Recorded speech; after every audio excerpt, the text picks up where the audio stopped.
नमस्कार विद्यार्थी मित्रांनो. सूर्य अकॅडमीच्या ॲपमध्ये आपलं सर्वांचं स्वागत आहे. तर जे काही आपलं इंग्लिश ग्रामरचं लेक्चर असेल, अत्यंत बेसिक पासून असेल. याच्या अगोदर जर कोणी इंग्लिशचे लेक्चर केले असतील, कदाचित त्यांना हे लेक्चर थोडं रटाळ किंवा बोरिंग वाटू शकतं. पण हे लेक्चर त्या विद्यार्थ्यांसाठी देखील आहे, का ज्यांना इंग्लिशचा ई पण माहिती नाही.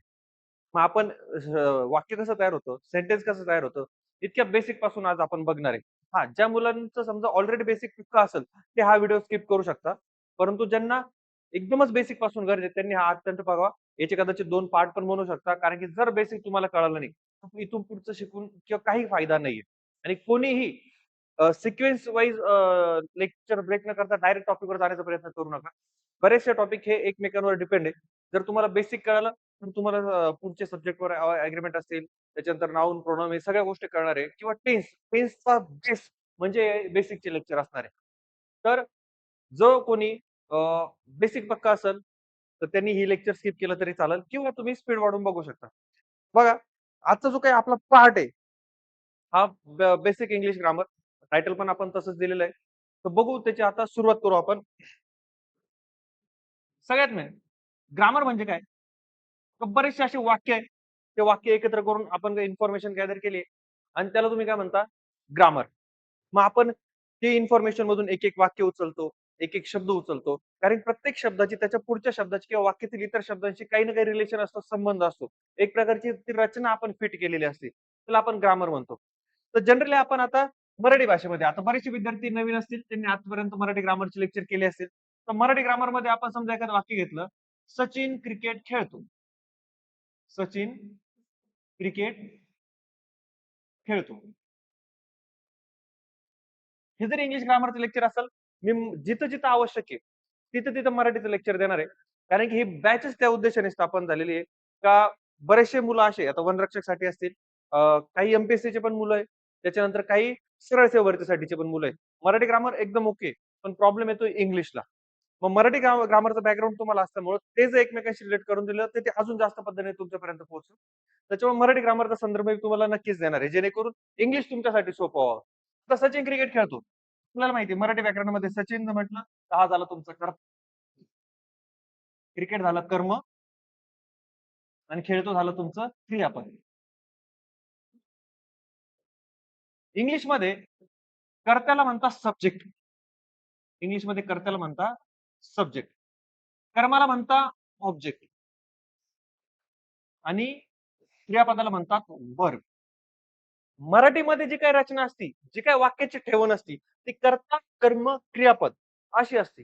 परंतु इंग्लिशमध्ये वाक्याची जी काही ठेवण असती, ती सब्जेक्ट, व्हर्ब, ऑब्जेक्ट. इथं नीट लक्षात घ्या मित्रांनो. सब्जेक्ट नंतर लगेच येतं ते क्रियापद. मराठीमध्ये शक्यतो नियम नाहीये. क्रियापद हे शेवटी येत असतं. परंतु इंग्लिशमध्ये सब्जेक्ट नंतर वाक्याच्या सुरुवातीला येणारा नेहमी तुमचा कोण असतो? सब्जेक्ट आणि त्याच्यानंतर लगेच येतो वर्ब आणि मग येतं तुमचं ऑब्जेक्ट.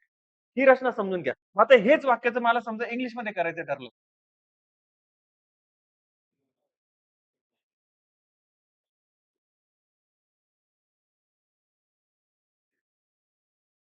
आपण काय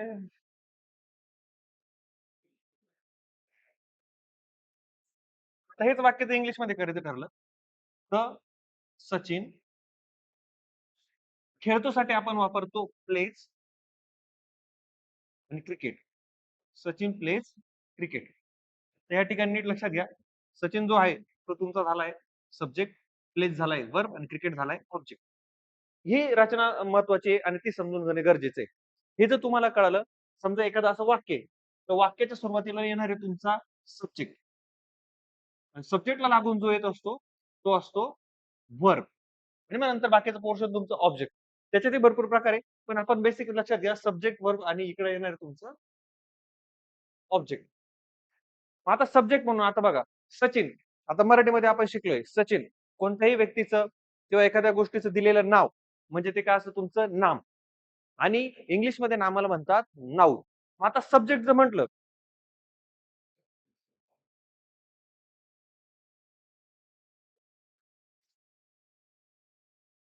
सब्जेक्ट जर म्हटलं, तर सब्जेक्ट म्हणजे तुमचं सब्जेक्टच्या जागी कोण येतं? नाऊन. आपण बघितलं आता मगाशी सचिन प्लेस क्रिकेट. सचिन हे तुमचं काय? नाऊन. दरवेळेस नामच येईल सब्जेक्ट म्हणून असं गरजेचं नाही. मराठीमध्ये पण शिकलोय, नामाऐवजी वापरल्या जाणाऱ्या शब्दाला काय म्हणतात? सर्वनाम. कारण की मराठीमध्ये पण प्रत्येक वाक्यात काय आपण नामाने सुरुवात करतो असं नाही. काही वाक्याची सुरुवात ही सर्वनामाने सुद्धा होते. तसंच इंग्लिशमध्ये सुद्धा आहे का इंग्लिशच्या वाक्याची सुरुवात दरवेळेस नामानेच होणार नाही, तर बऱ्याच वेळा ती कधी-कधी सर्वनामाने होऊ शकते. मग इथं भेटलं नाउन आणि त्याच्या जागी कोण येणार आहे? प्रोनाउन. मराठीमध्ये नाम, सर्वनाम. इंग्लिशमध्ये नाउन, प्रोनाउन. नाउन म्हणजे जगातले कोणतंही नाव. आता तसे आपण बाकीचे एक्झाम्पल बघणारच आहोत. पण नाम येणार आहे आणि त्याच्या जागी कोण येणार आहे तुमचा? प्रोनाउन. मग आता इंग्लिशमध्ये प्रोनाउन कसे-कसे बघा. तर इंग्लिशमध्ये प्रोनाउनचे 2 प्रकार पडतात. एक असतं सिंग्युलर, ज्याला आपण मराठीत म्हणतो एकवचनी आणि दुसरे असतात प्लुरल. प्रोनाउन हे चॅप्टर आपल्याला सेपरेट शिकायचं आहे. हे फक्त बेसिक बघतोय. बेसिक प्रोनाउन कोणते यूज केले जातात. जसं मराठीमध्ये जर मूळ प्रोनाउन म्हटले, आपण जे म्हणतो सिद्ध सर्वनाम किंवा मूळ सर्वनाम म्हटले, तर मराठीमध्ये मूळ 9 सर्वनाम आहेत. मी, तू, तो, हा, जो, कोण, काय, आपण, स्वतः. सेम तेच सर्वनाम आपल्याला इथं बघायचे आहे. तर इंग्लिशमध्ये पण काही मूळ प्रोनाउन आहे, ते आपण बघणार आहोत. मग प्लुरल म्हणजे तुमचं काय? अनेक वचन. मग मराठीमध्ये एकवचनी सर्वनाम कोणतं आहे? सॉरी, इंग्लिशमध्ये एकवचनी सर्वनाम कोणतं आहे? आय. म्हणजेच त्याचा अर्थ होतो मी. त्याच्यानंतर सिंग्युलर मध्ये येतं तुमचं ही, शी, इट. ही म्हणजे तो, शी म्हणजे ती, इट म्हणजे ते. आणि अनेक वचनी सर्वनाम आपण इंग्लिशमध्ये कोणते वापरतो तो बघा. यू, वी, दे. हे अनेक वचनी सर्वनाम वापरतो. यू हा अपवाद आहे. हा तू आणि तुम्ही असं दोघांसाठी वापरला जातो. म्हणजे यू जो काही आहे तो तुमचा सिंग्युलर तसेच प्लुरल दोघी म्हणून वापर होतो. म्हणजे एखाद्या व्यक्तीला म्हणायचंय तू इकडे ये किंवा तू जा. मग त्यावेळेस आपण चा वापर करणार आहे आणि समजा अनेक व्यक्ती असतील, त्यांना आपल्याला बोलवायचं किंवा काही पाठवायचं असेल त्यांच्यासाठी पण आपण चाच वापर करणार आहे. म्हणजे यू हे असं प्रोनाउन आहे जे एकवचनासाठी पण वापरलं जातं आणि अनेक वचनासाठी पण वापरलं जातं. कसं आय, आय म्हणजे कोण? मी, एकवचन. दुसरं ही, तो, एकवचन. शी, ती, एकवचन. इट, ते. आलं लक्षात? तुम्ही म्हणणार सर इट का टाकलं? हे तुम्हाला पुढे सांगतो काय आहे काय नाही. तसं आपण एक करू. इट इकडे येऊ.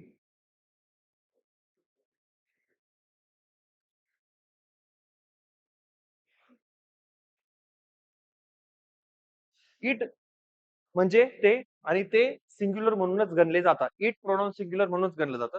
इट हे जे काही प्रोनाउन आहे हे आपण निर्जीव वस्तूंसाठी वापरतो मित्रांनो. कोणासाठी वापरतो? निर्जीव वस्तूसाठी. तसेच जसं नियम नाही का निर्जीव वस्तूंसाठीच इट वापरा. पण इटला सुद्धा अपवाद आहे. मग त्याचे अपवाद काय? प्राणी, लहान बाळ, असे जे काही इतर वस्तू आहे, म्हणजे इतर जे काही सजीव आहे, अशा नामांसाठी सुद्धा आपण इटचा वापर करतो. जनरली इट हे निर्जीव वस्तूंसाठीच वापरलं जातं. परंतु इट निर्जीव वस्तूंसाठी वापरतात.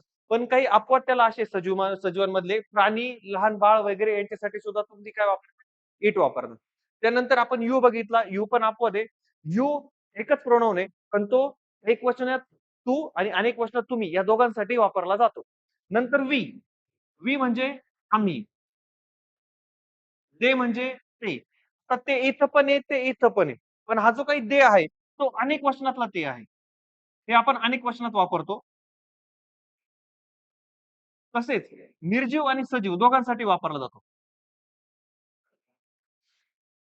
निर्जीव आणि सजीव दोघांसाठी वापरला जातो.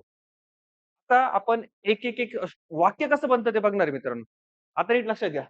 सब्जेक्ट, वर्ब, ऑब्जेक्ट ही या इंग्लिशची स्ट्रक्चर आहे. वाक्याच्या सुरुवातीला नेहमी जो येणार असतो तो असतो तुमचा सब्जेक्ट. सब्जेक्ट म्हणजे कोण? कर्ता. नंतर सब्जेक्टच्या जागी दरवेळेस नाऊनच येईल असं नाहीये. प्रोनाउन येतात. मग आपण जसे मराठीमध्ये मूळ 9 सर्वनाम आहेत, तसे इंग्लिशमध्ये पण काही मूळ प्रोनाउन आहेत. ते आपण बघितले. त्याच्यात आपण 2 कॅटेगरी केल्या. एक सिंग्युलर आणि एक प्लुरल. सिंग्युलर म्हटलं तर तुमचं आय, ही, शी, इट हे तुमचे सगळे एकवचनी प्रोनाउन म्हणजे सर्वनाम आहेत. तसेच यू, वी, ते हे सगळे तुमचे अनेक वचनी प्रोनाउन आहेत. मग त्याला अपवाद बघितलं. इट हे जे काही प्रोनाउन आहे एकवचनी आहे. ते निर्जीव वस्तूंसाठी वापरलं जातं. पण त्याला अपवाद असे एखादं प्राणी, लहान मूल, बाळ वगैरे यांचा काही उल्लेख येत असेल, तर त्यावेळेस आपण इट वापरतो. तसेच यू हे असं प्रोनाउन आहे का ते एक वचनातलं तू आणि अनेक वचनातलं तुम्ही या दोघांसाठी पण वापरले जाते. पुढे बघा. इथं आपण पहिलं वाक्य घेतलं होतं सचिन क्रिकेट खेळतो. मी वाक्य चेंज करतो. सचिन क्रिकेट खेळत आहे. सचिन क्रिकेट खेळत आहे. याचं इंग्लिश मधून ट्रान्सलेट करतो. आता इथं मराठीमध्ये बघा आता सचिन क्रिकेट खेळत आहे. खेळणारा कोण? सचिन. सचिन काय तुमचा कर्ता. सचिन काय तुमचा कर्ता. क्रिकेट झालंय तुमचं कर्म. आता खेळत. आता मी आहे काढून टाकले. सचिन क्रिकेट खेळत. तर याच्याने वाक्याचा अर्थ पूर्ण होत नाही. पण खेळत हा शब्द तुम्हाला क्रिया दाखवतोय. आणि क्रियावाचक शब्द जो क्रिया दाखवतोय पण वाक्याचा अर्थ पूर्ण करत नाही, त्याला आपण म्हणतो धातुसाधित. त्याला आपण काय म्हणतो? धातुसाधित. हे सगळं मराठी व्याकरणामध्ये तुम्ही शिकलेले मित्रांनो क्रियापदामध्ये. पण त्याचा अर्थ पूर्ण करण्यासाठी त्याला काही शब्द मदत करायला येतात. मग त्यांना आपण म्हणतो सहाय्यक क्रियापद. त्यांना आपण काय म्हणतो? सहाय्यक क्रियापद.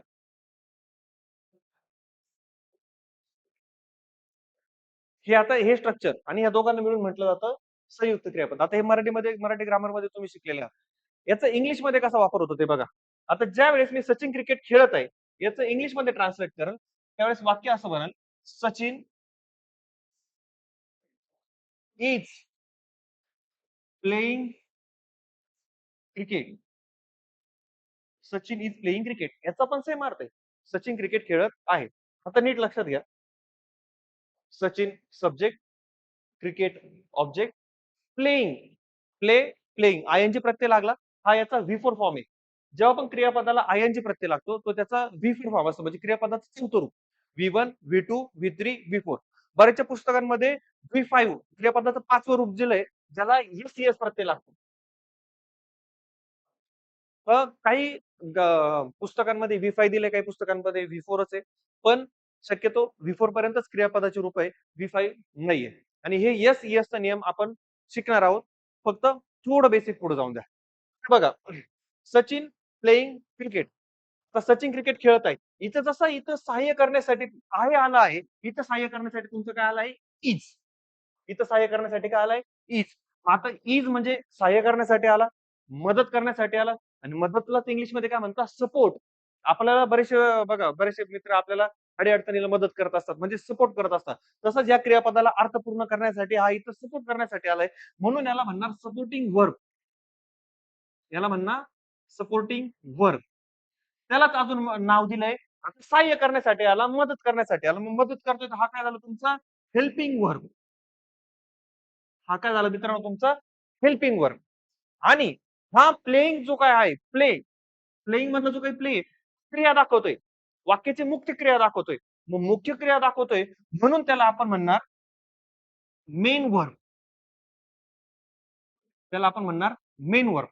आलं लक्षात? त्यालाच अजून एक नाव आहे. जसं आता एखादी शाळा असते आणि शाळेचे जे काही मेन स्टाफ असतो, मेन शिक्षक असतात त्यांना आपण अध्यापक म्हणतात. मग इथे दोन क्रियापद आहे, इज आणि प्लेइंग. यांच्यापैकी जो काही मुख्य आहे, आलं लक्षात? मग मुख्यालाच आपण काय म्हणतो? प्रिन्सिपल. मग यालाच अजून एक नाव येईल प्रिन्सिपल वर्ब. अजून एक नाव आहे लक्षात असू द्या, लेक्झिकल वर्ब. अजून याला काय नाव आहे? लेक्झिकल वर्ब. मग आता नीट लक्षात घ्या.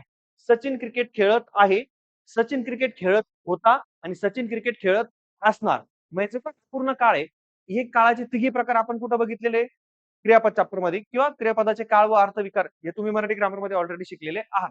मग जसं तिथं आहे, मराठी ग्रामर मध्ये आहेचं काय होतं? होत. आणि होताचं नंतर काय होतं? असणार. जसं मराठी ग्रामर मध्ये काळानुसार सहाय्यक क्रियापद चेंज होतं, तसंच इंग्लिश ग्रामर मध्ये सुद्धा काळानुसार जे काही सहाय्यक क्रियापद आहे ते चेंज होत असतं. मग आता हे जे काही सहाय्यक क्रियापद आहे, आता स्ट्रक्चर चेंज झालंय. आता आपला फॉर्म्युला बदलल.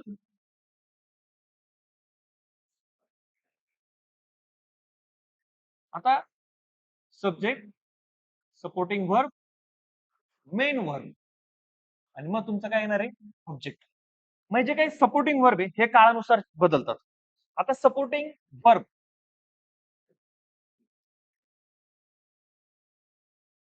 आणि हेल्पिंग वर्ब ज्याला आपण म्हणतो. त्यांना अजून एक नाव आहे ऑक्झिलरी वर्ब. त्यांना अजून एक नाव आहे ऑक्झिलरी वर्ब. तेच मेन वर्ब अजून त्याला नाव आहे प्रिन्सिपल वर्ब. अजून एक त्याला नाव आहे लेक्झिकल वर्ब.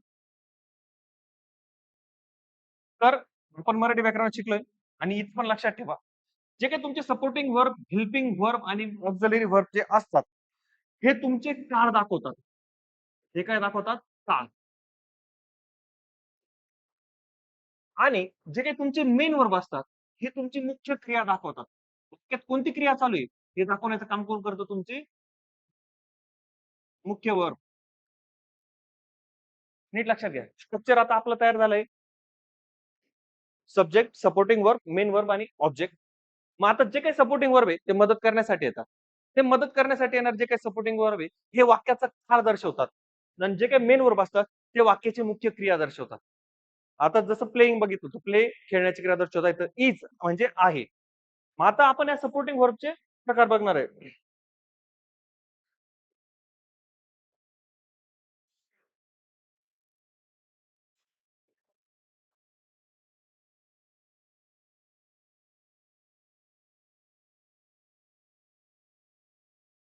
आता सपोर्टिंग वर्ब आहे त्याचे 3 प्रकार पडतात.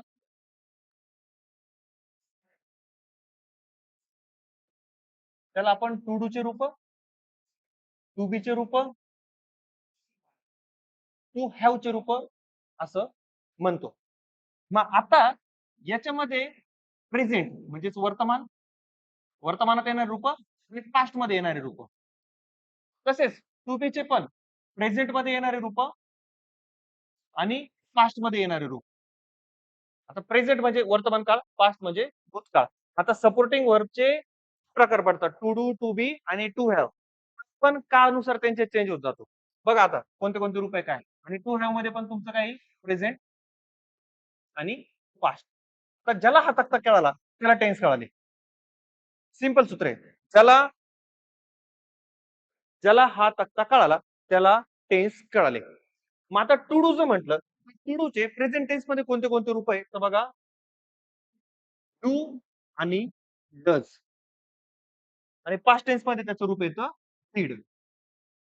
टू बी चे जर प्रेझेंट मधले रूप म्हटले तर एम, इज, आर. आणि पास्ट मध्ये म्हटले तर तुमचं वॉज आणि वेअर. टू हॅव चं म्हटलं टू हॅव चे जे काही रूप आहे ते येतात तुमचे हॅव आणि हॅज. सॉरी, हॅव आणि हॅज. आणि पास्ट मध्ये येतं हॅड. आता हे सगळे तुमचे सपोर्टिंग वर्ब आहेत. हे सगळे तुम्हाला मदत करण्यानुसार म्हणजे मी मुख्य क्रियापदाला सहाय्य करण्यासाठी येतात. पण मग सर प्रश्न असा आहे, ठीक आहे तुम्ही बोलले का सपोर्टिंग वर्ब सहाय्य करायला येतोय, त्याचे 3 रूप आहे to do, to be, to have. त्याचे पण present past, present past, present past असे रूप आहे. मग टू टू चे म्हटले तर प्रेझेंट मध्ये डू, डज, पास्ट मध्ये येतं डीड. टू बी चे म्हटले प्रेझेंट मध्ये येतं अमेझार, पास्ट मध्ये येतं वॉज, वेअर. आणि टू हॅव चं म्हटलं प्रेझेंट मध्ये येतं हॅव, हॅज आणि पास्ट मध्ये येतं हॅड. एवढे सगळे रूप आहे. पण हे यूज कसे करायचे, कोणतं रूप कधी वापरायचं हे कसं ठरणार? तर नीट लक्षात घ्या, हे सगळ्या वर्बचा वापर ठरणार आहे आपल्या सब्जेक्ट नुसार आणि काळानुसार. तर वाक्य कोणत्या काळातलं आहे. आलं लक्षात? जर तुमचा सब्जेक्ट कसा आहे त्याच्यानुसार या सगळ्यांचा वापर ठरणार आहे. मग आता आपण सब्जेक्ट म्हणून कोण येतं? नाऊन. आलं लक्षात? मग नाऊन एकवचनी का अनेकवचनी त्याच्यानुसार तुमचा वापर ठरणार आहे. त्याच्यात नाऊन नंतर येतात प्रोनाऊन, मग एकवचनी प्रोनाऊन आणि अनेकवचनी प्रोनाऊन परत त्याच्यानुसार यांचा वापर ठरणार आहे. कोणता वर्ब कोणत्या प्रोनाऊन पुढे वापरायचा, कोणत्या नामापुढे वापरायचा ते आपण बघणार आहोत. तुम्ही सगळ्यांनी हा व्हिडिओ पॉज करून हा तक्ता लिहून काढा. दुसरी गोष्ट, जर ब्लँक नोटबुक असेल, दाखवतो तुम्हाला.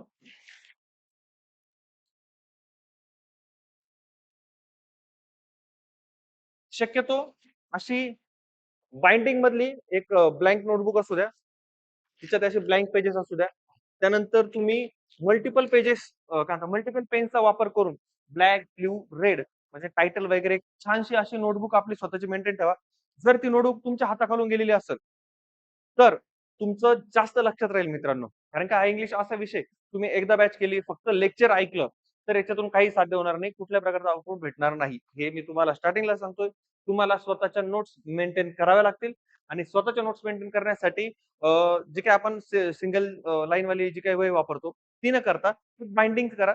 100-200 पेजेस, 250 पेजेस वॉटर काय असेल 200 ते 250 पेजेसची एक ब्लँक पेजेसची एक तुम्ही बाइंडिंग वाली नोटबुक करा आणि ती प्रॉपर मेंटेन करा. प्रत्येक लेक्चर मध्ये जे होणार आहे ते बेसिक पासून स्लाइड अँड स्लाइड तुम्ही सगळे लिहून काढा. तर ते तुमच्या एकदा तुम्ही ऐकताय, एकदा लिहिताय, त्याच्यानंतर तुम्ही परत एकदा रिव्हिजन करताय त्याच्यावरचे क्वेश्चन सॉल्व्ह करताय. अशी 4th ते 5th लेअर स्ट्रॅटेजी यूज करून ते इंग्लिश तुमच्या माइंड मध्ये फिट होणार आहे. पण तुम्ही जर फक्त लेक्चर ऐकलं, 2चा स्पीड लावला वॉटर, आता मला पण माहिती लायब्ररीत मुलं काय करतात, तर याचा काही आउटपुट येणार नाही. तुम्हाला स्वतःच्या शॉर्ट नोट्स काढणंच आहे. वाटलंच तर तुम्ही एकदा लेक्चर बघा. लेक्चर बघितल्यानंतर दुसऱ्या टायमिंगला तुम्ही नोट्स काढा. आणि नोट्स काढत असताना ज्या गोष्टी तुम्हाला इझिली समजताय त्या नोट्स मध्ये मेन्शन करण्याची गरज नाही. आपण जे हार्डली तुमच्या लक्षात राहत नाही काही नाही, त्या मात्र जरूर मेन्शन करा. तसेच आता ज्यावेळेस आपलं लेक्चर स्टार्ट होईल, हे बेसिकचं लेक्चर आहे. पण ज्यावेळेस मेन लेक्चर स्टार्ट होतील, त्यावेळेस मी पीवायक्यू घेणार आहे. प्रत्येक पॉईंट नंतर मी पीवायक्यू घेणार. तो पीवायक्यू सुद्धा तुम्ही ऍज इट इज लिहून काढा. कारण की फक्त डाटा घेऊन काही फायदा होणार नाहीये. तो डाटा इम्प्लिमेंट करता आला पाहिजे. आपण समजा एखादा पॉइंट घेतलाय आणि त्याच्यावरचे पीवायक्यू घेतले, तर ते तात्पुरते तुमच्या लक्षात राहतंय. काही शिकवलंय, हे असं-असं झालंय. पण ज्यावेळेस तुम्ही परत येताय त्या क्वेश्चनवर, तर तुम्ही 50-50 ला जाताय. तर असं होता कामा नये. मग ती क्लॅरिटी ते क्वेश्चन तुमचे तिथेच मेन्शन पाहिजे. तो जो पॉइंट झालाय त्याच्यावर आतापर्यंत आलेले पीवायक्यू जे काही स्लाइडवर मेन्शन असेल, ते तुम्ही लगेच नोट डाउन त्या नोटबुकमध्ये मेन्शन करून ठेवा. त्याच्यानंतर बघा आता इथपर्यंत आलो तो. आता तर तुम्ही लिहून काढू. आपण subject, supporting verb, main verb आणि ऑब्जेक्ट या सगळ्या गोष्टी बघितल्या. सपोर्टिंग वर्बचे 3 रूप पडतात. टू डू, टू बी आणि टू हॅव. टू डू मध्ये डू, डज, डीड हे वर्ब वापरले जातात आणि त्याचं प्रेझेंट आणि पास्ट रूप. आता प्रेझेंट म्हणजे वर्तमान काळ, पास्ट म्हणजे तुमचा भूतकाळ. त्याच्यातलं बघितलं आपण डू, डज, पास्ट मध्ये डीड, प्रेझेंट मध्ये एम इज आर, त्याच्यानंतर पास्ट मध्ये वॉज युअर, प्रेझेंट मध्ये हॅव हॅज आणि पास्ट मध्ये हॅड. आता हे नेमकी बघू वर्क कसे करतात, यांचा वापर कसा केला जातो. त्यांचा वापर होण्या अगोदर आपल्याला एक कन्सेप्ट बघायची आहे. ती नीट बघा. ही जी तुम्हाला समजली, तर तुम्हाला सर्वनाम त्याचा वापर कसा करायचा हे तुम्हाला कळून जाईल.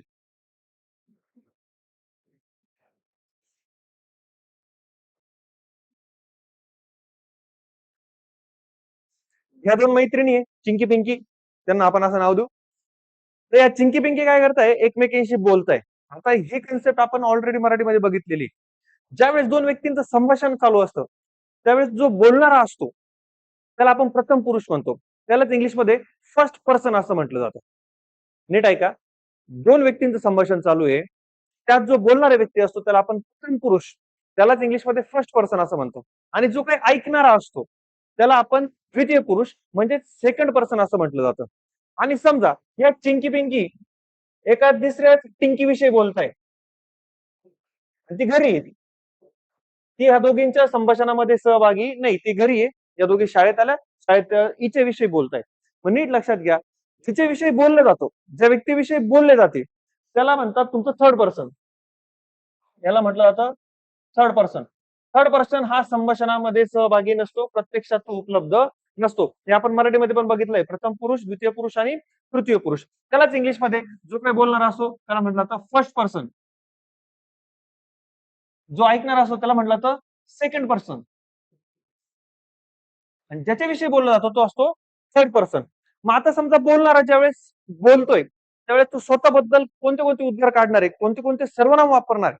आलं लक्षात. आता समजा मी तुम्हाला शिकवतोय, आता मी असं म्हणाल का आम्ही तुम्हाला शिकवतोय. पण ज्यावेळेस मी बोलतोय तुम्ही ऐकताय, बोलणारा कोणते कोणते सर्वनाम वापरू शकतो. मग आता फर्स्ट पर्सन वाले प्रोनाउन कोणते कोणते येतील तर बघा. आय म्हणजे मी. तेच समजा मी माझ्या टीम सोबत ज्यावेळेस बोलत असेल त्यावेळेस होईल आम्ही. आणि आम्हीसाठी आपण सर्वांना वापरणार आहे we. तुम्ही समजा हेच जर तुम्ही ऑफलाईन क्लासरूम मध्ये असतील, मी समजा एखाद्या विद्यार्थ्याला बोलतोय, तू काय म्हणता, तू का आता अभ्यास केला का, तू गृहपाठाची वही कंप्लीट केली का, ज्यावेळेस मी एकट्याला बोलतोय त्यावेळेस त्याला काय वापरणार आहे मी तू. आणि तू साठी आपण इंग्लिश मध्ये वापरतो यू. तसेच सर्व विद्यार्थ्यांना तुम्ही अभ्यास केला का, मग त्यावेळेस मी तुम्ही काय झालं?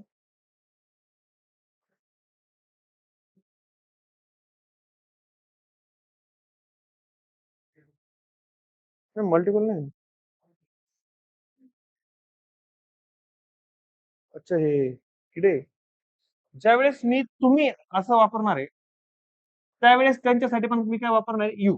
पण मगाशीच बघितलं होतं तक्त्यामध्ये का यू हा अपवाद आहे.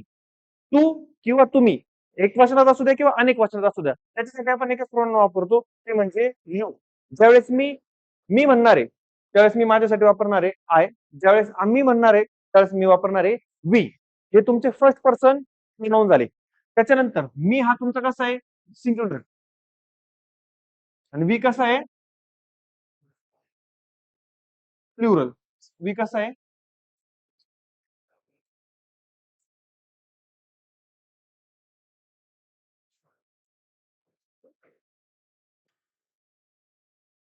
वी कसा येणार आहे?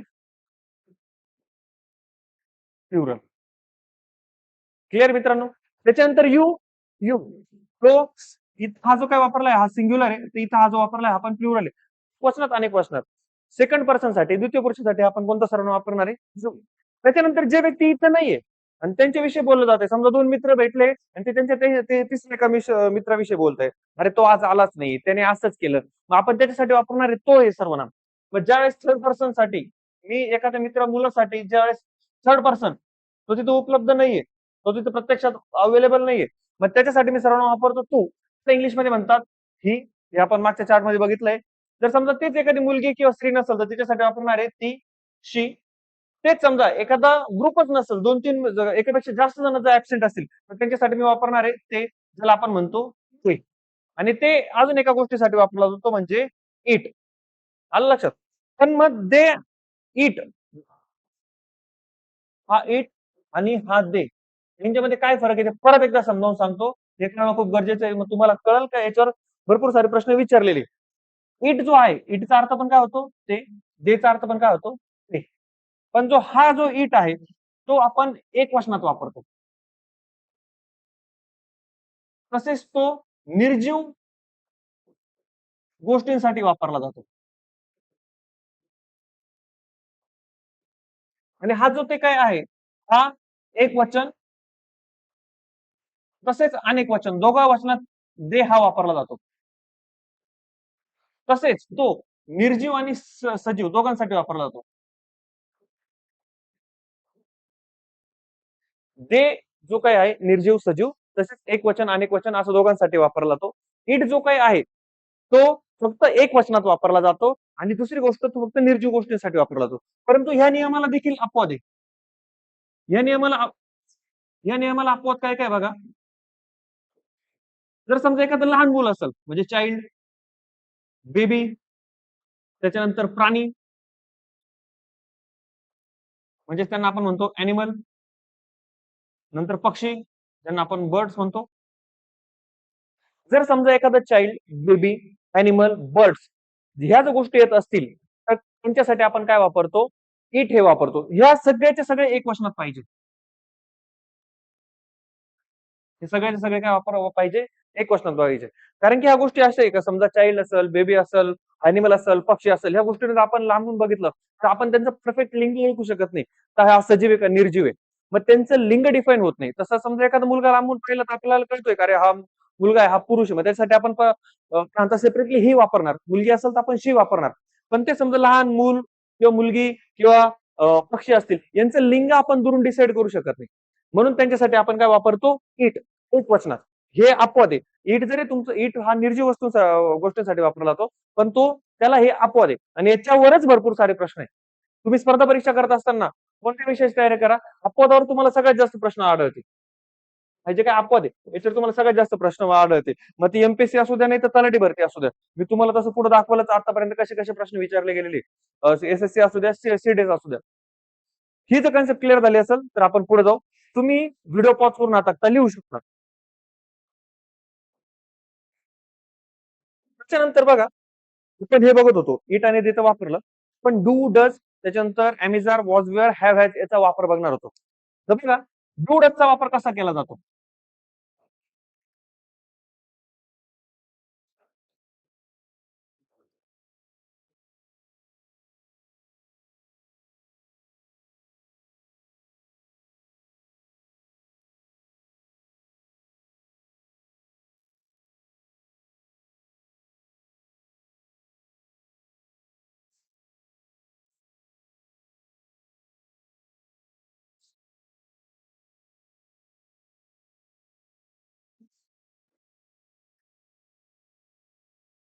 सिंग्युलर मध्ये कोणते सर्वनाम येतात, प्लुरल मध्ये कोणते सर्वनाम येतात हे आपण बघितलं होतं.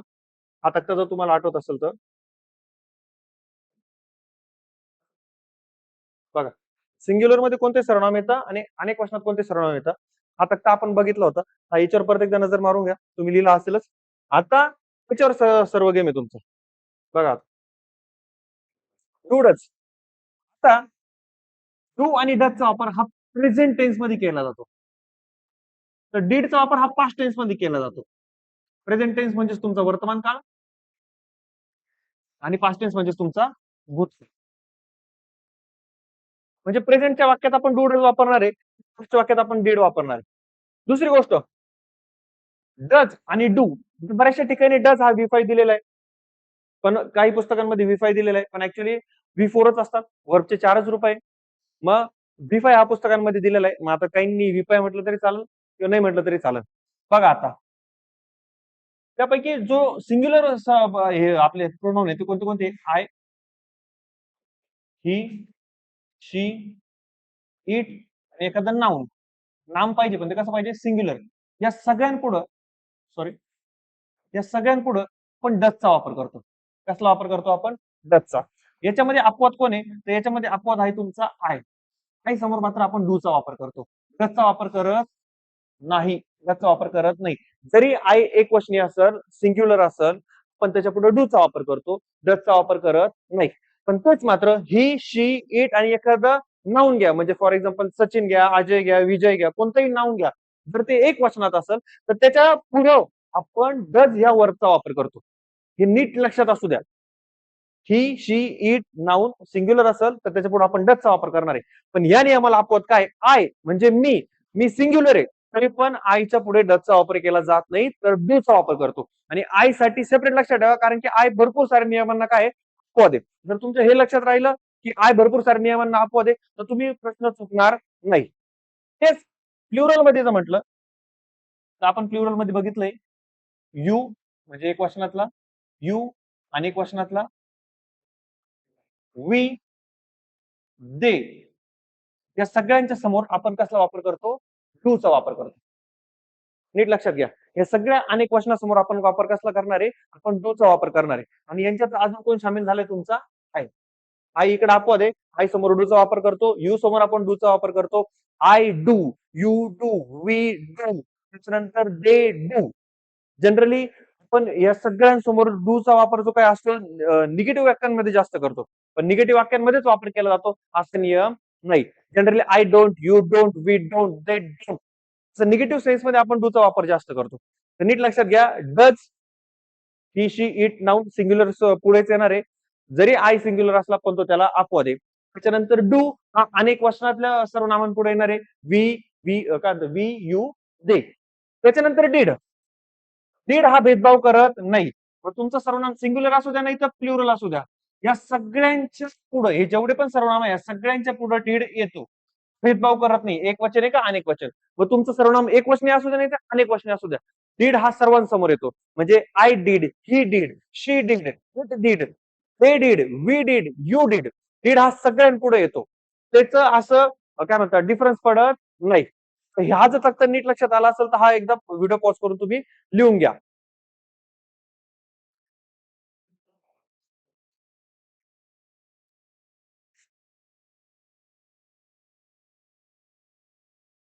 ठीक आहे, आता पुढचा तक्ता बघू. हे ते टू रूपाचा आपण तक्ता बघितला होता. हा ज्यावेळेस या पदाचं टू बीचं रूप असतो, ठीक आहे, अगेन तुमचं सिंग्युलर आणि प्लुरल. हे याच्यासाठी शिकतो मित्रांनो, आपण फॉर्म्युला बघितला आहे, subject, supporting verb, main verb, object किंवा सब्जेक्ट वर्ब ऑब्जेक्ट. सब्जेक्ट नुसार ठरतो वर्ब कोणता येणार आहे, आणि ज्या वेळेस सब्जेक्ट नुसार वर्ब कोणता येणार हे जे ठरतं त्याला सब्जेक्ट वर्ब अग्रीमेंट म्हणतात, त्यालाच कॉन्कर्ड असं म्हणतात. हे नीट लक्षात घ्या. कळतंय? हा, त्याच्यानंतर बघा आता तुमचं सब्जेक्ट नुसार कोणता कोणता वर्ब येऊ शकतो, काय येऊ शकतो. आता बघा, टू बीची रूप,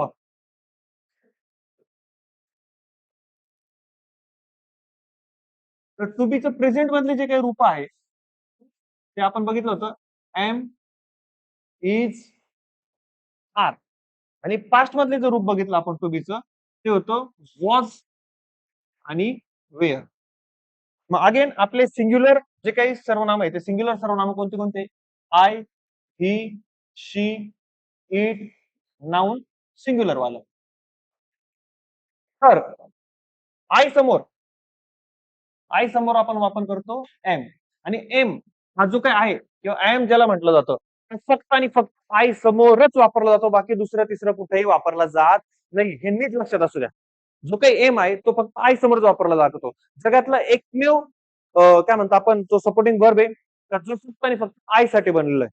त्याच्यानंतर एमचा वापर ही, शी, इट, नाऊन असा कोणापुढेच केला जातो नाही. आपण म्हणतो ना आय एम अ स्टुडंट, ठीक आहे, I am an engineer, I am a teacher, I am a professor. मग एम जो काय आहे तो फक्त आई समोर वापरला जातो की कुठल्याही सर्वनामासमोर वापरला जात नाही. मग बघा मग जे काही तुमचे ही, शी, इट, नाऊन हे जे काय आहे ह्या सिंग्युलर प्रोनाउन पुढे सिंग्युलर वर्ब येतो तो म्हणजे इज. कारण की एम आणि इज हे दोघं सिंग्युलर आहे. आर जो काय आहे तो आहे तुमचा प्लुरल. तसंच वॉज मध्ये वॉज हा सिंग्युलर आहे, वेअर काय आहे तुमचा प्लुरल.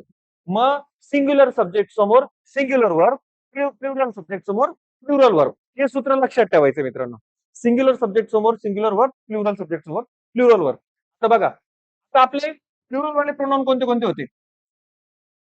यू, दोन वाला यू एक वचनातला, यू अनेक वचनातला. त्याच्यानंतर तुमचं वी आणि दे. ठीक आहे. ज्या प्लुरल समोर आपण मात्र करतो आपण वापर आरचा वापर करतो. कसला वापर करतो? आरचा. आता इथं जसं आय अपवाद आहे तसं इथं एक वचनातला यू अपवाद आहे. मागच्या एक्झाम्पल मध्ये सुद्धा एक वचनातला यू अपवाद आहे. तो जरी सिंग्युलर असला तरी पण त्याच्या पुढे आपण डूचा वापर करतो. आय आणि यू हे बऱ्याच ठिकाणी अपवाद आहे. इथे पण यू हा एक वचनातला आहे तरी पण त्याच्या पुढे आपण आरचा वापर करणार आहे. ही, शी, इट सिंग्युलर नाव पुढे आपण इटचा वापर करणार आहे. आणि जगातला एकमेव आय, आय म्हणजे कोण? मी. आणि आपण म्हणजे सगळ्यात भारी. मग ते त्याच्या पुढे आपण एमचा वापर करणार आहे. सेम स्ट्रक्चर इथं येईल. आपले सिंग्युलर कोणते कोणते? I, he, she, it, noun आणि सिंग्युलर वर्ब. आता ही, शी, इट समोर आपण कसला वापर करणार आहे? आता of course he, she, it singular subject singular verb. मग आता याच्यातला सिंग्युलर कोणता आहे? वॉच. याच्यातला सिंग्युलर कोणता आहे? Watch. Singular subject singular verb. ही जरीच लक्षात ठेवायची. Plural subject plural verb. आताच्या नंतर आय बघा. काही समोर वॉच आणि वेअर असा दोघांचाही वापर केला जातो. आलं लक्षात? जनरली बऱ्याचशा जुन्या पुस्तकांमध्ये आय नंतर वेअरचा आय आणि व्ही नंतर वेअरचा वापर करावा असं दिलेलं आहे. पण आता मॉडर्न इंग्लिश नुसार आय नंतर वॉचचा पण वापर योग्य आहे. मग बऱ्याचशा पुस्तकांमध्ये दिलेलं आहे. पण आता मॉडर्न इंग्लिश मध्ये ते ऍक्सेप्ट आहे. आय नंतर वॉच किंवा वेअरचा वापर केला जातो.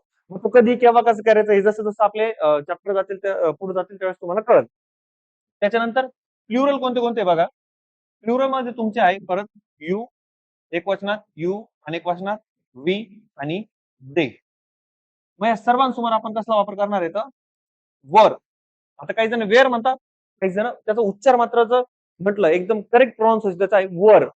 वेअर म्हटलं जायचं. आपल्याला शाळेत पण तसं शिकवलं गेलेलं आहे. पण याचं प्रोनाउन्सिएशन म्हटलं तर वर.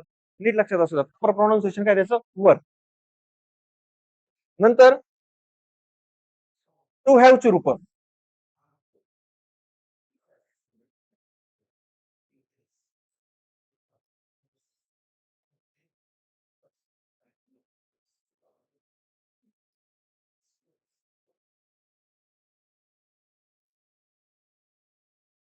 टू हॅव ची रूप त्याच्यात मग आपले सिंग्युलर प्रोनाउन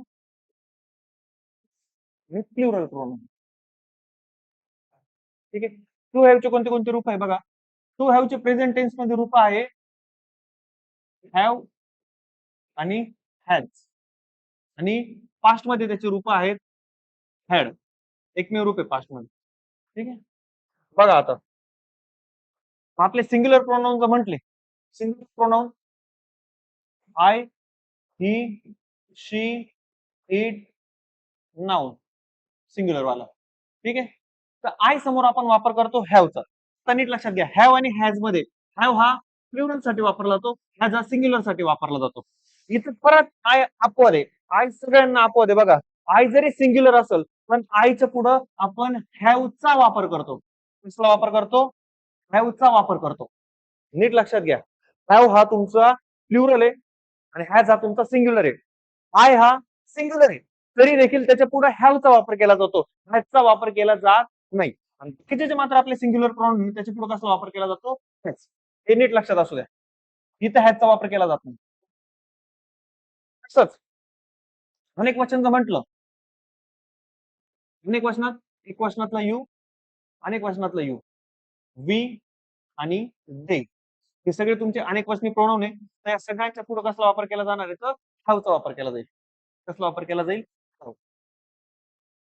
नंतर जसा आपण अगोदर एक एक्झाम्पल बघितलं होतं डू डज आणि डीड वाला, तो जो काही डीड आणि हॅड हे दोन असे भाऊ आहेत, हे सिंग्युलर किंवा प्लुरल तुम्ही एक रा नाही अनेक रा या दोघांना फरक पडत नाही, ते सगळ्यांना सारखेच वागवता.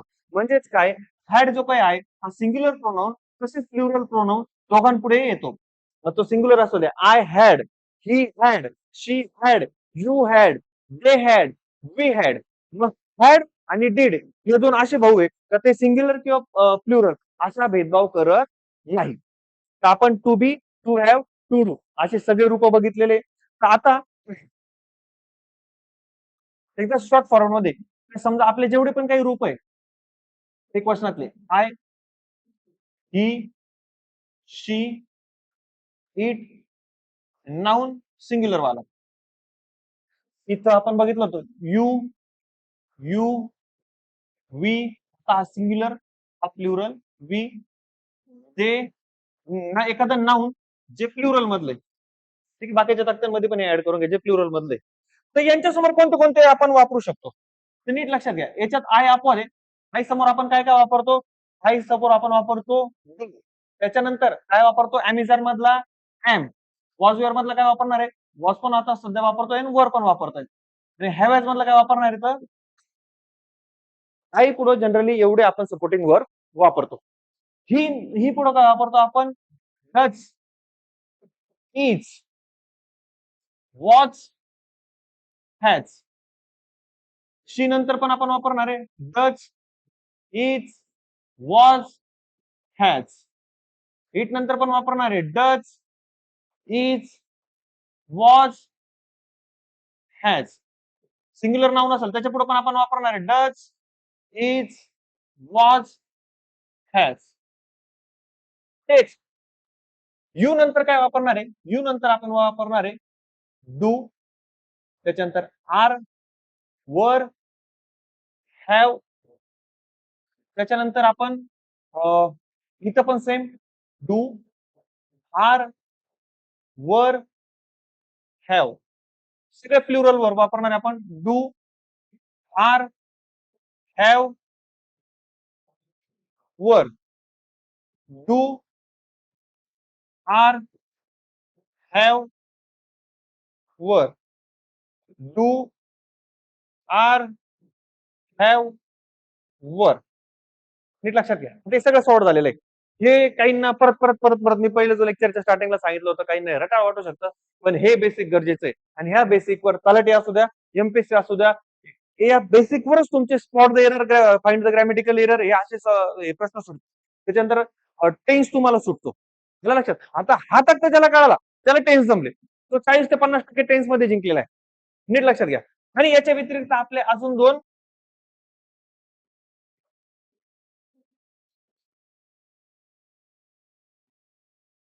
आणि याच्या व्यतिरिक्त आपले अजून दोन भाऊ जे अजिबात भेदभाव करत नाही, ते कोणते कोणते आहे तुमचे, डीड आणि हॅड. हे सगळ्यांसमोर येतात, मग ते सिंग्युलर असू द्या नाही ते प्लुरल असू द्या, त्या दोघांच्या बाबतीत कसे सारखेच आहे. यांच्या समोर पण येणार, यांच्या समोर पण येणार. मी पण व्हिडिओ पॉज करून हा तक्ता तुम्ही एकदा लिहून घ्या.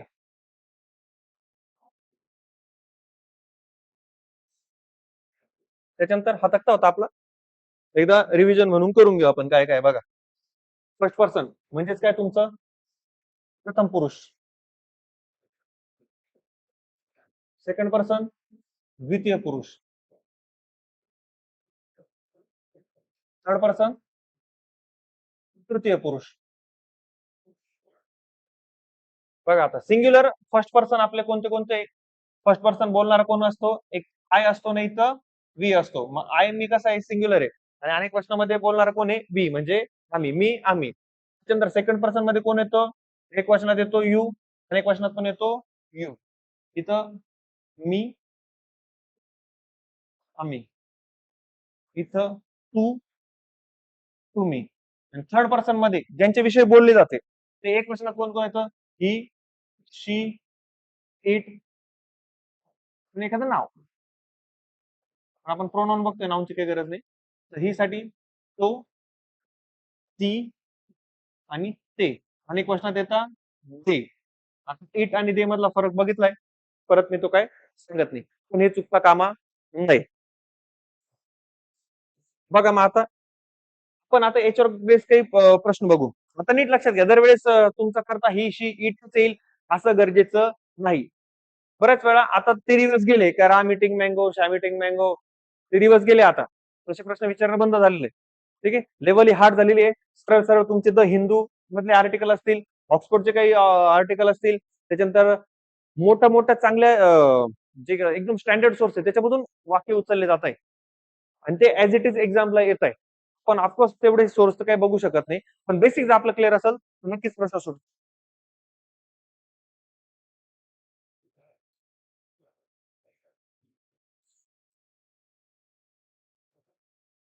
बघा आता the student should be taught how to maintain discipline. The student should be taught how to maintain discipline म्हणजे जे काही विद्यार्थी त्यांना शिकवलं गेलं पाहिजे तर शिस्त कशी पाळावी. आलं लक्षात विद्यार्थ्यांना शिकवलं गेलं पाहिजे की शिस्त कशी पाळावी. आता स्टुडंट शुड बी टॉट. आता इथं स्टुडंटच्या जागी कोणता प्रोनाउन वापरला जाईल तर नीट लक्षात द्या स्टुडंट शुड बी टॉट स्टुडंटच्या जागी कोणतं प्रोनाउन वापरला जाईल हे तुम्हाला आता सांगायचंय.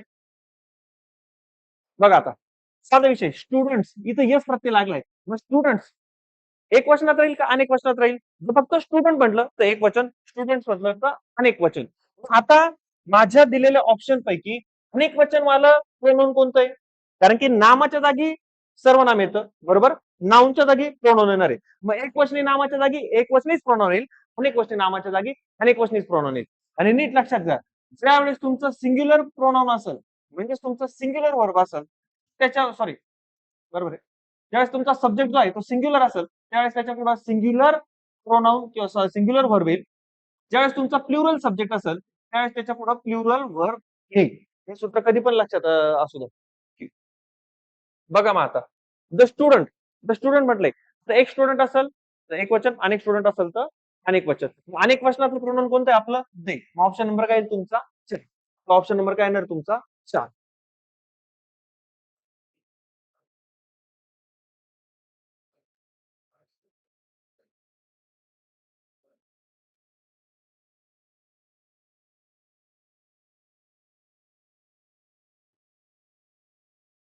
त्यानंतर पुढचा सब्जेक्ट बघा Narendra Modi is a prime minister of India. बघा त्या वाक्याचं सब्जेक्ट कोण आहे नरेंद्र मोदी. कारण की आपण स्टार्टिंगला शिकलो इंग्लिशमध्ये जे काही वाक्य असतं इंग्लिशमध्ये जे काही वाक्य असतं तर वाक्याच्या सुरुवातीला जो काही येणारे शब्द असतात ते तुमचे कोण असतात सब्जेक्ट. ते कोण असतात तुमचे सब्जेक्ट. आता या वाक्याचा सब्जेक्ट कोण आहे म्हणजे करता कोण आहे Narendra Modi. Narendra Modi is a prime minister of India. Narendra Modi नीट लक्षात घ्या आपण पंतप्रधान आहे मराठीमध्ये आपण आधारार्थी बहुवचन शिकलेलो आहे आधारार्थी अनेक वचन शिकलोय. गुरुजी वर्गात आले पंतप्रधान शाळेत आले पण इंग्लिशमध्ये तो नियम नाही. इंग्लिशमध्ये आधारार्थी अनेक वचन बहुवचन वापरलं जात नाही. तर मग नरेंद्र मोदीचं प्राईम मिनिस्टर ऑफ इंडिया तर त्यासाठी आपण सर्वांना वापरणार आहे ही. त्यासाठी कोणतं सर्वांना वापरणार आहे ही. बऱ्याचशा जणांना मराठीचा रेफरन्स घेऊन ते काय करतील दे अरे नाही नरेंद्र मोदी ते मग आपण त्यांना आदरार्थी अनेक वचन म्हणजे ते आणि ते म्हटलं का ते बरेचसे जण हा ऑप्शन चूज करतील. नीट लक्षात घ्या पण इंग्लिश ग्रामर मध्ये आदरार्थी बहुवचन अनेक वचन ही कन्सेप्ट नाही. त्याच्यामुळे नरेंद्र मोदीचं प्राईम मिनिस्टर ऑफ इंडिया आणि आपण काय वापरणार आहे ही हे सर्वनाम वापरणार आहोत.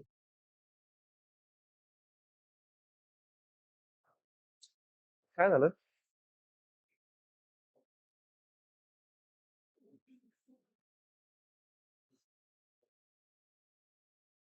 नंतर बघा Shivaji Maharaj was the greatest leader. Shivaji Maharaj was the greatest leader. बघा आता शिवाजी महाराज वाक्याचं करता कोण आहे Shivaji Maharaj. Shivaji Maharaj was the greatest leader. मग आता आपण शिवाजी महाराजांसाठी आपण आदरार्थी अनेक वचन शिवाजी महाराज खूप थोर होते, हे होते, आपण मराठीत बोलतो. पण इंग्लिशमध्ये इथं सुद्धा देचा वापर न होता, इथं सुद्धा सर्वनाम काय वापरलं जाणार आहे तुमचं ही. आलं लक्षात? हे नीट लक्षात असू द्या. ऑफकोर्स मराठी आणि इंग्रजी ग्रामरचा एकमेकांशी रेफरन्स आहे, पण हे काही अशा अपवाद आहे, काही त्रुटी आहे, ह्या तुम्हाला नीट लक्षात ठेवायचं आहे. बऱ्याच वेळा काय होतो, आपण पोलीस भरतीची तयारी करत असतो, सरळ सेवेची तयारी करत असतो किंवा वॉटर कोणत्या एक्झामची तयारी करत असताना इन जनरल सेन्सने आपण सगळ्या गोष्टी नेण्याचा प्रयत्न करतो पेपरला बसणार. तर बारीक बारीक मिस्टेक आहे त्या लक्षात असू द्या.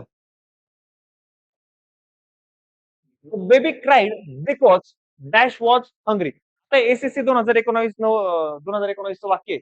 The baby cried because dash was हँग्री. आता साधा विषय का बाळ रडतंय का तर त्याला भूक लागली होती. मग आता आपण बाळासाठी कोणतं सर्वनाम वापरणार, तर आपण नियम बघितला तर बाळासाठी आपण कोणतं सर्वनाम वापरणार आहे, इट. कारण की चाइल्ड, बेबी, अॅनिमल, पक्षी, बर्ड्स यांच्यासाठी आपण कोणतं सर्वनाम वापरतो, इट. लक्षात? काही जण the baby cried because he was hungry. बाळ रडत होतं का तर त्याला भूक लागली होती. नीट लक्षात घ्या, आपण त्याला भूक लागली होती आपण असं म्हणून जातो. मग काही जण त्याला म्हणजे ही घेतील, ऑप्शन एक सिलेक्ट करतील, पण ते आन्सर चुकल तुमचं. त्याच्यामुळे ऑप्शन काय घ्यायचं तुम्हाला, इट. नंतर बघा, how is a useful animal. How is a useful animal. तर इथं काय, गाय हे उपयोगी प्राणी आहे. आपण म्हणतो ना, आपण मराठीमध्ये काय म्हणू, ती गाय. मग काही जण ती गायचा संदर्भ घेतील आणि तिथे करतील शी. प्राणी असतील तर त्याच्यासाठी तुम्ही काय वापरणार आहे, इट. हे सगळे फसवे प्रश्न आहेत. Don't अनॉय that boule or dash may attack you. म्हणजे तो जो काय बैल आहे त्याला तुम्ही एक प्रकारे चिडू नका, त्याला राग आणून देऊ नका. अनोईंग म्हणजे एक प्रकारे राग येणे. जर त्याला राग आला तर तुमच्यावर काय करेल, तो अटॅक करण्याची शक्यता आहे. मग आता इथं मला सांगा, or dash may attack you. आता इथं कोणाविषयी बोललं जात आहे, बैलाविषयी. कोणाविषयी बोललं जाते, बैलाविषयी. आता बैल जर म्हटला, बैल आला तुमचा अॅनिमल, आणि अॅनिमल साठी आपण काय वापरणार तुमचं, इट. नाही तर काही जण हा रेफरन्स जोडू शकता, बैल, तो बैल लावा ही, ऑप्शन मध्ये आहे पण. तर असं करायचं नाही. प्राणी आलं तर तुमचं काय येणार आहे, इट. नंतर बघा, the small child was crying for dash mother. Dash mother. तर हा जो काही प्रश्न आलाय तुमचा राज्यसेवा 2018ला, हा प्रश्न आलेला आहे. तर आता बघा, the small child was crying for a, काय म्हणतो, हा आता बऱ्याच वेळा काय होणार माहितीये का, ते लहान मूल त्याच्या आईसाठी रडत होते. ते लहान मूल त्याच्या आईसाठी रडत होते. ह्या आपण मराठीमध्ये संदर्भ लावणार आणि आपण काय करणार, हीच. त्याच्या म्हणजे हीच, तिच्या म्हणजे हर. मग आता मुलं जर असली तर हीचचा संदर्भ घेतील, मुली घेतील तर हिर, काय म्हणतात, हर. मग असं हे दोघे ऑप्शन असतात. त्याच्यामुळे इथं चाइल्ड म्हटलंय तर चाइल्ड साठी आपण कोणतं प्रोनाउन वापरतो, इट. मग इथं ऑप्शन काय तुमचा, it's. The small child was crying for its mother. हे तुमचं उत्तर असेल. आता नीट जर बघितलं 2018ला हा राज्यसभेला प्रश्न विचारलाय. आणि आज जाऊन जो आपण चाइल्डवर तो बेबीवर प्रश्न बघितला होता, तो तुमचा एसएससी ला विचारलाय. मग बरेच वेळा एसएससी चे प्रश्न, युपीएससी चे प्रश्न, एनडीए चे प्रश्न हे तुमचे स्टेट लेवलच्या एक्झामला कॉपी होताना दिसतात. आयबीपीएस मध्ये, आणि हेच एमपीएससी वाले प्रश्न तुमचे टीसीएस आयबीपीएस ला कॉपी होताना दिसतात. बघा आता सब्जेक्ट नुसार वर्ब घेणं. सब्जेक्ट नुसार आपण बघितलं, आता जर सिंग्युलर सब्जेक्ट असेल तर आपण घेणार सिंग्युलर वर्ब. आपण घेणार सिंग्युलर वर्ब. आणि जर तुमचा प्लुरल सब्जेक्ट असेल, तर तुमचा प्लुरल सब्जेक्ट असेल तर आपण घेणार प्लुरल वर्ब. आणि याच्याकरता आपल्याला सब्जेक्ट ओळखणं येणं खूप महत्वाचं आहे. आता सांगितलं, वाक्याच्या सुरुवातीला येतो तो तुमचा subject. The United States dash highly advance in science and technology. कोणाविषयी बोललं जातंय, युनायटेड स्टेट्स. आलं लक्षात, युनायटेड स्टेट्स म्हणजे कोण, तुमचा अमेरिका, युएसए विषयी बोललं जातंय. मग मला सांगा, युएसए हा एकवचनीय आहे की अनेक वचनीय आहे? Of course USA, the United states हा काय तुमचं एकवचनी. आता काही जण काय करू शकता, इथं यस लागलाय, इथं काय लागलाय, यस. यस म्हणजे प्लुरल, आणि ते काय करतील, सब्जेक्ट प्लुरल वर्ब. तुमचे ऑप्शन हे बाकीचे येऊ शकते. पण नीट जर बघितलं तुम्ही, आर पण प्लुरल आहे, वर पण प्लुरल आहे, हॅव पण प्लुरल आहे. आलं लक्षात? मग अशा वेळेस कन्फ्युज होणार. पण इथं द युनायटेड स्टेट्स हे एकाच म्हणजे युएसए विषयी, अमेरिकेविषयी बोललं जातंय, म्हणजे सिंग्युलर सब्जेक्ट सिंग्युलर वर्ब. आणि या पूर्ण ऑप्शन मध्ये सिंग्युलर वर्ब कोणता आहे, इंच. दुसरं म्हणजे हा एसओ 2016ला विचारलेला प्रश्न. तुम्ही अजून एक लॉजिक पण अप्लाय करू शकता.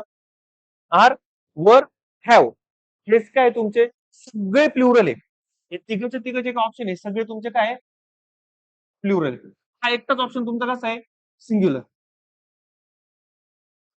Odd man out. आलं लक्षात? पण हे सगळेच हा काय नियम नाही, याच्याच फक्त तुम्हाला हिंट दिली. त्यानंतर बघा, the introduction of English, Marathi and other regional languages dash profound effect on the student linguistic competence. आता बघा सध्या महाराष्ट्रात मराठीचा मुद्दा गाजतोय. मग त्रिभाषा सूत्र जे सरकारचं अवलंबण्याचं धोरण आहे. मग आता समजा इंग्लिश, मराठी आणि जी त्यांची प्रादेशिक भाषा आहे ही जर स्टुडंटला दिली तर स्टुडंट मध्ये काय का त्याचं इम्पॅक्ट जाणवणार आहे मुलांच्या भाषेवर. असं एक प्रकारचं ते वाक्य आहे आणि ते 2015 ला विचारलं गेलेलं आहे. आता नीट लक्षात घ्या. आता बऱ्याचशा जणांना वाटेल English, Marathi and other regional languages, मग त्यांना वाटू शकतं की हे प्लुरल आहे. इथं परत फसणार.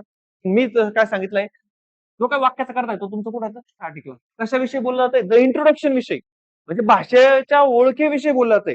का समजा the introduction of English, Marathi and other language, म्हणजे इंग्लिश, मराठी आणि बाकीच्या प्रादेशिक भाषांची ओळख ही विद्यार्थ्यांच्या भाषेच्या ज्ञानावर काय करणार आहे, एक प्रकारे भर टाकणार आहे. मग इथं ओळख हा करताय, द इंट्रोडक्शन हा करताय. मग इंट्रोडक्शन म्हणजे काय, तुमचं सिंग्युलर सब्जेक्ट आणि त्यासाठी काय येणार आहे सिंग्युलर वर्ब. आणि तिथे बघितलं हॅज तुमचा सिंग्युलर आहे, हॅव प्लुरल आहे, आर प्लुरल आहे, हॅव प्लुरल आहे. हा विचारला गेला 2015 ला आणि आपल्याला माहिती आहे करता आपला कसा आहे singular. Singular subject singular verb. Option number काय तुमचा 1. आपण प्रश्न लिहून घ्या. नंतर the basket apples and pears were hanging from a hook. ठीक आहे, वेअर हँगिंग फ्रॉम हुक. आता नीट लक्षात घ्या, the basket of apples and pears were hanging from hook. हे 2015चं वाक्य आहे. आता बरेचसे जण कशावरून जज करणार परत, ऍपल्स, पियर्स, मग वर कसं आहे बरोबर. पण नीट लक्षात घ्या, हे वाक्य आपल्याला इनकरेक्ट ओळखायचं होतं, हे चूक बरोबर आपल्याला ओळखायचं होतं. तर हे वाक्य चुकलंय कारण की वाक्याचा जो काय करताय तो कोण तुमचा बास्केट. ही बास्केट म्हणजे काय का, जे काय पल्स आणि ऍपल, सफरचंद आणि ते पल्सनी भरलेली जी काय बास्केट आहे ती कुठे लटकलेली आहे, आपल्या हुकला लटकलेली. मग हुकला लटकणारी कोण तुमची बास्केट, ऍपल्स आणि पल्स नाही. मग इथला जो सब्जेक्ट आहे हा परत तुमचा काय आहे सिंग्युलर. मग सिंग्युलर सब्जेक्ट असेल तर माझा वर्क कसा येईल तुमचा सिंग्युलर. मग वेअरला साठी मी ऑप्शन काय वापरणार आहे, वॉच. लक्षात, वॉच वेअर दोघांचा अर्थ सारखाच आहे. वॉच सिंग्युलर साठी वापरला तो, वर तुमचा प्लुरल साठी वापरला. मग इथे चुकलं काय तर तुमचं वॉच. आता हे स्टेटमेंट तुम्हाला कनेक्ट करून लिहायचंय. इथे ऑप्शन काय पाहिजे तुमचा वॉच वरच्या जागी. Team of players are playing. Again judgement होणार तुम्ही, यस आर ओके बरोबर आहे. पण नीट लक्षात घ्या, a team of players are playing, खेळणारी कोण आहे, टीम आहे. वाक्याचा सब्जेक्ट काय तुमचा अ टीम. अ टीम हे तुमचं सिंग्युलर असल्यामुळं गेन इथं तुमचा जो काही वर्ब येणार तो कसा असणार आहे सिंग्युलर. मग इथं काही इज एम येणार नाही कारण आपल्याला माहिती एम कोणासमोर वापरला जातो, फक्त आय समोर वापरला जातो. The incharge of labours are called Anil. The incharge of labours are called Anil, म्हणजे जो काही लेबर कामगारांचा जो काही इनचार्ज आहे किंवा त्यांचा जो काही मुख्य आहे त्याला आपण मुकादम असं पण म्हणतो. जो काही कामगारांचा मुकादम आहे किंवा जो इनचार्ज आहे त्याचं नाव काय आहे अनिल. मला सांगा, इथं लेबर्स इथं आर वाटू शकतं पण सगळ्या कामगारांचं नाव अनिल राहील का. आणि कोणाविषयी बोललं जातंय, त्या कामगारांच्या मुकादमाविषयी, इन्चार्ज विषयी, मुख्याविषयी. मग इन्चार्ज, द इन्चार्ज कसं आहे सिंग्युलर सब्जेक्ट आहे, त्याच्यासाठी इथं काय आरच्या जागी इज. इज ऑप्शन बरोबर आहे, आर चुकीचा असेल. लक्षात घ्या, अशाच प्रकारचे वाक्य एक्झामला येतात आणि हे वाक्य जे काय आहे हे पीवायक्यू, हे माझे वाक्य मनाचे नाही. हे मी पीवायक्यूच उचलून तुमच्या समोर टाकलेले आहेत. One of the players were injured. One of the players were injured म्हणजे फॉर एक्झाम्पल इथं प्लेयर्स वेअर, परत तुम्ही फसू शकता. पण इथं वाक्यात काही सब्जेक्ट आहे तो आहे वन ऑफ. वन म्हणजे त्या प्लेअर पैकी एक जण जखमी झाला. सर्वचे सर्व प्लेयर जखमी झाले का, नाही. प्लेअर पैकी एक जण जखमी झाला. म्हणजे त्यासाठी आपण काय घेणार आहे, वेअरच्या जागी वॉच. वर काय तुमचा चुकीचा. नंतर a pair of shoes well standing in the corner, म्हणजे बुटाची जोडी आहे ती कुठे आहे, कॉर्नरला आहे. नीट लक्षात घ्या, इथे बुटांविषयी नाही बोललं जाते. इथे शूज वाटू शकतं पण इथे बुटांच्या जोडीविषयी बोललं जाते. पेअर ऑफ हा झाला तुमचा सब्जेक्ट. मग इथं तुमचं काय येणार आहे, सॉरी, इथं काय येणार आहे वरच्या जागी वॉच. वर येणार नाही. सेम वरच प्रश्न खाली झालेला आहे, फक्त त्यांनी इथं प्लेअरच्या जागी काय केलंय, बुक्स केले. One of the books are damage. असिस्टंटचं हे वाक्य आहे. मागेल सब्जेक्ट तुमचा काय वन ऑफ, इथं आरच्या जागी काय येणार आहे इज. ऍक्च्युअल परीक्षेला one of the book is damage आहे, हे मॉडिफाय करून दिलं होतं. मग वन ऑफ साठी तुमचा वर्ब काय असेल is. Crowd of university students dash surrounded the vice chancellor, म्हणजे जे काही मुलांचा जो काही घोळका आहे त्यांनी युनिव्हर्सिटीचे व्हाईस चान्सलर म्हणजेच आपले कुलगुरू जे असतात, मग ते उपकुलगुरू. ठीक आहे. उपकुलगुरूंना काय केलं, एक प्रकारे घेराव घातला. किती घातला? अ क्राऊड ऑफ युनिव्हर्सिटी स्टुडंट, म्हणजे त्या घोळक्याने, आलं लक्षात, विद्यार्थ्यांच्या घोळक्याने. मग इथं जो तुमचा सब्जेक्ट आहे क्राऊड आहे, आलं लक्षात, हा सिंग्युलर आहे, त्याच्यामुळे आपण सिंग्युलर वाला ऑप्शन शोधणार. आर तुमचा प्लुरल येतो, आर तुमचा प्लुरल आहे, त्याच्यामुळे हा ऑप्शन येणार नाही. एस तुमचा सिंग्युलर आहे, हा तुमचा प्लुरल आहे, हा पण तुमचा प्लुरल आहे. ते दोघे ऑप्शन येणार नाही. सिंग्युलर साठी सिंग्युलरचा ऑप्शन, ऑप्शन नंबर काय येईल तुमचा? 2 हॅज. ए 2013चं हे वाक्य आहे. नंतर हे तलाठी 2023 ला विचारले गेलेले प्रश्न आहे. मी ऍज इट इज प्रश्नांचे स्क्रीनशॉट काढलेले, त्याच्यावर तुम्हाला एक अंदाज येईल. ऑफकोर्स बऱ्याच जणांचं म्हणणं आहे का सर तुम्ही जे हे घेताय त्यात आन्सर दिसताय वगैरे, हे फक्त समजवण्यासाठी. आणि जे काय टेस्ट सिरीज मी प्रोव्हाइड करणार आहे त्याच्यामध्ये असे काही आन्सर राहणार नाही. टेस्ट सिरीज ही पूर्ण पीवायक्यू ओरिएंटेड, पीवायक्यू बेसच असतात. पण हे काय, तुम्हाला या फॉन्टची, या कलर कोडची सवय झाली पाहिजे ज्यावेळेस तुम्ही पेपरला जाणार आहे त्यावेळेस. मी इथून पुढच्या लेक्चरमध्ये सुद्धा ऑलरेडी ते मेन्शन केलेलं आहे, म्हणजे आयोगाचे मी ऍज इट इज स्क्रीनशॉट घेतलेले, त्याच्यानंतर टीसीएस आयबीपीएसचे पण ऍज इट इज स्क्रीनशॉट घेतले. आपल्या डोळ्याला त्या फॉन्टची सवय झाली पाहिजे. एवढ्या बारीक बारीक गोष्टींचा आपण या बॅच मध्ये विचार केलेला आहे. बघा मग आता, the furniture in the living room are, आता विचारलं काय, कंटेनर एरर, हा पॅटर्न आहे टीसीएस आयबीपीएसचा. कंटेनर एरर म्हणजे आता तुम्हाला याच्यातला एरर शोधायचा, याच्यातलं काय शोधायचं आहे, एरर कुठे आहे. तर नीट लक्षात घ्या. आता एरर साठी त्यांनी अंडरलाईन करून दिलंय, ग मध्ये एरर, इन मध्ये एरर, आर मध्ये एरर, क मध्ये एरर, असे 4 तुम्हाला ऑप्शन दिलेले आहे. का नेमकी याच्यापैकी एरर कशाला आहे? तर बघा, द फर्निचर त्याच्यात काही चुकलेलं नाही, इन द लिव्हिंग रूम त्याच्यातही काही चुकलेलं नाही. आता ते बाकीचं मी तुम्हाला आर्टिकल चॅप्टर मध्ये एक्सप्लेन करतो. आर, आता बोललो कोणाविषयी जाते, फर्निचर विषयी. बोललो कोणाविषयी जाते, फर्निचर विषयी. आता फर्निचर हे तुमचं कसं आहे, सिंग्युलर आहे, त्याच्यामुळे आर नाही येणार. इथं यायला पाहिजे तुमचं, the furniture in the living room is arrange in a cosy and inviting manner. ठीक आहे. मग ऑप्शन नंबर काय आहे तुमचा? 4. ठीक आहे. हा तलाठी 2023 ला आलेला प्रश्न आहे. नंतर बघा, the news of the election result have spread quickly. आता इथं सब्जेक्ट वाक्याचा काय आहे, द न्यूज. न्यूज तुमची सिंग्युलर, मग इथं हॅव नाही येणार, तर इथं यायला पाहिजे तुमचा हॅज. इथं काय आला, ऑप्शन नंबर 1. नंतर बघा, the committee along with its ancillary staff were working tirelessly to complete the report. आता बघा, वर्किंग करणारे कोण आहे, committee along with its ancillary staff were. आता ज्या वेळेस मध्ये क्रियापद मध्ये जो काही कंजंक्शन आहे अलॉंग विथ आलेलं आहे, आणि आपला वाक्य पुढच्या बेसिकच्या लेक्चरला आपण कव्हर करणार आहे. तुम्ही तरी लक्षात घ्या, इथं जर काय तुमचा सब्जेक्ट आहे वाक्याचा, तो आहे कमिटी, कमिटी सिंग्युलर आहे, त्याच्यामुळे इथं वर नाही येणार, इथं येणार आहे तुमचं वॉच, ऑप्शन नंबर. नंतर अजून एक बघा, she dash not want to go the movies. आता शी म्हटल्यानंतर शी हे कसं आहे, सिंग्युलर आहे, आलं लक्षात. आता सिंग्युलर साठी आपण सिंग्युलर वाला बघा, आता हॅज इथे सिंग्युलर आहे, इज इथे सिंग्युलर आहे, डज इथे सिंग्युलर आहे, तो मात्र प्लुरल आहे, डू येणार नाही. आता 3 ऑप्शन सिंग्युलर आहे, मग आता काय करायचं, तर नीट लक्षात घ्या. आपण बरेचसे मूवीज वगैरे बघत असतो, एक बेसिक इंग्लिश आहे. तर हे सगळे ऑप्शन पुट करा, she is not want to go the movies, she has not want to go the movies, हे अनग्रॅमॅटिकल आहे, आलं लक्षात. She doesn't want to go to the movies, हे तुमचं ग्रॅमॅटिकली करेक्ट आहे. तसं हे आम्ही जाणून बुजून प्रश्न टाकलेला आहे, याचा रेफरन्स तुम्हाला 10th चॅप्टर मध्ये मी परत देईल. तर हे लेक्चर कसं वाटलं, काय वाटलं, हे नक्की कळवा. तुम्हाला जर कळालं असेल, हे लेक्चर जास्तीत जास्त शेअर करा. त्याच्यानंतर जे काही हे लेक्चर आता युट्यूबला पण आहे, ऍपवर पण आहे, हे बेसिकचं लेक्चर आहे. अजून एक तुम्हाला डेमो लेक्चर असेल, त्याच्यानुसार तुम्ही ठरवा का काय कसं आहे, आणि आपले मित्र असतील, मैत्रिणी असतील, जास्तीत जास्त गरजू विद्यार्थ्यांपर्यंत हे लेक्चर पोहोचवा. आणि आपल्या चॅनलला लाईक करा, सबस्क्राईब